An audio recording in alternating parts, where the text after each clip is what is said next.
आवळा आहे. आवळा दिल्यानं पोटाला सुद्धा, पित्ताला सुद्धा, केसांना सुद्धा चांगला उपयोगी असतो. या तुळस पुदिना आहे.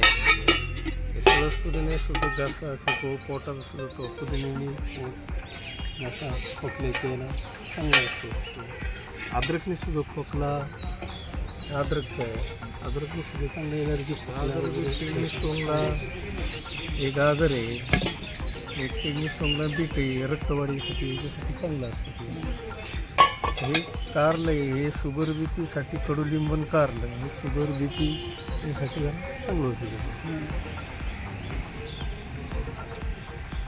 किती दिवसापासून करताय हे तुम्ही? मला 4-5-6 वर्ष. 6 वर्ष. पहिलं कधी लावलं? कुठं स्टॉल लावला होता? मी कोकणी चौकातला कोकणी चौकात ते गार्डन आहे. गार्डन आहे ते लांब गार्डन आहे, तिथं लावायचं. आणि राहायला कुठे?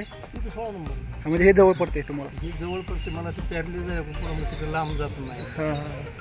फक्त आयुर्वेदिक आहे हे एवढंच? आयुर्वेदिक आपलं हे करतो. त्याच्यानंतर काही दुसरे औषधी वनस्पती वगैरे काही? दुसऱ्या वनस्पतींचं तसं मग त्याच्यात मी बेलाचं बनवायचं, गोळ्याचं बनवायचं, ते लौकीचं बनवायचं, दुधी भोपळ्याचं. काही काही जरा लौकीचं.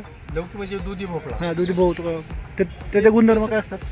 ठीक असं ते चांगलं असतात, पण ते ताजं किंवा ते मी एखाद्याला थोडं जास्त टाइम उशिरा जर झालं तर त्रास होतो कायांना. म्हणजे ते सिरियस काही काहींना पचत नाही. हो. आणि आता ते हे मोरिंगा पावडर आली याची, याचं नाही सांगते. मोरिंगा म्हणजे ही काय म्हणतात त्याला, शेवग्याच्या शेंगाचा पाला. शेवग्याच्या शेंगाचा पाला पण उपयोगी आहे. तो डोळ्यांना झालं, त्याच्यात खूप विटॅमिन असतात म्हणतात. हा असतं ते, पण त्याच्यानं कसं असतं काय की याच्यावरती काय सण होतं नाही होतं असं.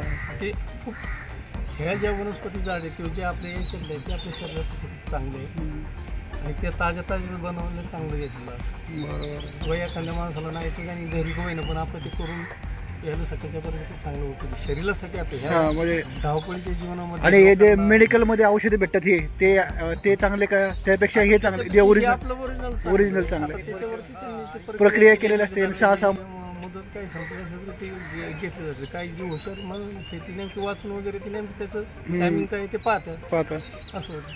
दवागोळ्यांचं जे आहे ते ॲलोपॅथिक मध्ये मोडतं ते. काय नाही सूट होत्यात नव्हतं काही असं होतं. किडनीला प्रॉब्लेम होतात ते झालं तर कायमच्या जर गोळ्या झाल्या ते शरीराला चालू जर असल्यानं किडनी खराब करतात. त्याच्यापेक्षा हे आपलं घरगुती.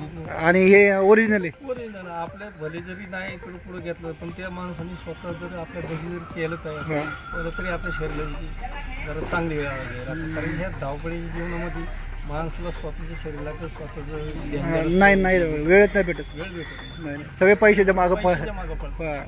त्याच्यामुळं मग हे जर केलं तर येणारी आहे ती घेतात. आता माझी पार्सलची 12 महिने 8 कळा असतात, सतत. ज्यांनी मी रेग्युलर चालू केलं ते कंटिन्यू येत माझ्या पार्सलची ती कंटिन्यूची. कारण की इथं पावसाळ्याच्या टायमाला लोक येत नाही. मी पावसाळ्याचं फक्त महिना दसऱ्याच्या टायमापासून चालू करतो. मला गावाला माझी शेतीचं काहीतरी करायला लागतं. फक्त पावसाळ्यात 2-3 महिने बंद ठेवलं. आणि ह्याच्यामध्ये मीठ कोण टाकता तुम्ही? सेंद्रिय मीठ असतं, साधं मीठ नाही वापरायचं. सेंद्रिय मीठ असं आहे. ते वापरायचं. एकदा भेटतच नाही बघायला. ते आपण आणावं लागेल. करायचं तर चांगल्या पद्धतीनेच करायचं. आणि किंमत किती ठेवली याची? म्हणजे एका ग्लासची आता काय ठिकाणी तुम्हाला सांगतो आवळ्याची 30 रुपयाने किंमत आहे. आपण म्हणजे लोकांना पण परवड, पण सामान्य लोकांपर्यंत गेलं पाहिजे म्हणून 20 रुपये ठेवले. काय जे स्टँडर्ड लोक असतात ते विचार नाही करतात. तिकडे त्या आता आवळ्या कोकणी चौकामध्ये तिथे 30 रुपयाच्या खालीच नाही. अनेक ठिकाणी नाही, कुठंच नाही. तुम्ही आता ह्या गार्डनला सर्वसाधारण लोक येत असतात. आपण ते थोडं चांगलं करायचं. आता मला ते सामान्य लोकांसाठी 20 रुपये ठेवले फक्त. सगळं म्हणजे हे तुम्ही मिक्स काय करत नाही. तुम्ही मिक्स घ्या, नाही तर मग सेपरेट घ्या. पण सेपरेट घ्या. आणि त्याच्यानंतर पण तुम्ही तुम्ही कडधान्य देतात खायला. कडधान्य हे कडू का? कारण की काय आणलं ते जीबीवरती त्याच्यामुळे हे मोड आलेलं जर असेल, मटकी असेल, ते वेगळे विटॅमिन भेटतात परत. ते त्याच्यात आपलं ते घेतल्याच्यानंतर जीबीवरचं कडूपणा जातो. आता काय ज्यांना सवय त्यांना काही वाटत नाही. आता हे मला वाटतं पुण्यामध्ये जास्त कोणच नाही करत. तुम्ही कंटिन्यू करताय. बहुतेक गार्डनला ज्या लोकांना माहिती झालं, पण कमी प्रमाणात आहे, एवढं नाही. जास्त प्रमाणात लोक जास्त करून मेडिकल, आयुर्वेदिक, ते पतंजली हे ते एवढंच हे करतात. तुम्हाला सांगतो काय जे म्हणून आवळ्याची याची सगळी पावडर भेटत असते. ते पावडरचा बनवतात. आता ती पावडर जरी जाय असते तर ती बऱ्याच टायमाला ते हे करून ठेवलेली जाते. तसं आपण आवळा आणून तो किसतो आणि मग नंतर मिक्सरमध्ये त्याचं मसर गाळून करून आज आणायचं आपलं चांगलं. जरी चुकून जरी याच्यात तर आमची घरी पवर घेते. जरी थोडं राहिला तरी तो ओतून द्यायचा, दुसऱ्या दिवशी ताजच करून होतं. म्हणजे असं शिळं आणायचं नाही.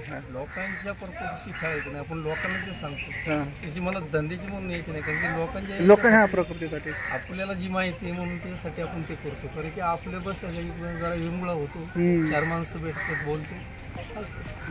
आणि सकाळी किती वाजता करता येईल? हे सकाळी आम्ही 3 वाजता 4 माणसं उठवतो, कारण की माझा मुलगा तिकडे पण मार्केटला तिकडं 50-60 पार्सल आहे, ते तिकडे घेऊन जातो. बाटल्या डायरेक्ट असतात, गाळाच आहे आमच्या तिकडे पार्टनरमध्ये मोशी मार्केट. त्याच्यामुळं तो तिकडून सगळं हे आवड वगैरे सगळं तो घेऊन जातो. असं चांगलं कार्य करतं. काय नाव तुमचं? मारुती वाले. आणि मोबाईल नंबर? माझा 80-80-86-5-86. आणि इथे थांबता या गार्डन, लक्ष्मीबाई बारणे गार्डन, पुणे. तिकडे ते आता माझ्या प्रकृतीमध्ये, कारण की मला अचानक पॅरलिस झाला 2-3 वर्ष. कुणाला जर पार्सल पाहिजे असेल त्या नंबरवर कॉल करा. नंबरवरती ते जवळ जर असेल, आता ह्या बिल्डिंगमध्ये माझी 5-6 पार्सल मंडळी माझी तिथं कामाला जातात नागा चौकामध्ये. तिकडे काही तिथं ते कामातली पोर काही वेळेस तिथं पार्सल झालं. मला अजून एकदा नंबर सांगा तुम्हाला. काय? 80-80-86-5-86. बरं, ठीक आहे, चालेल. थँक्यू. सांगा मला बोर्ड करून लोकांना काय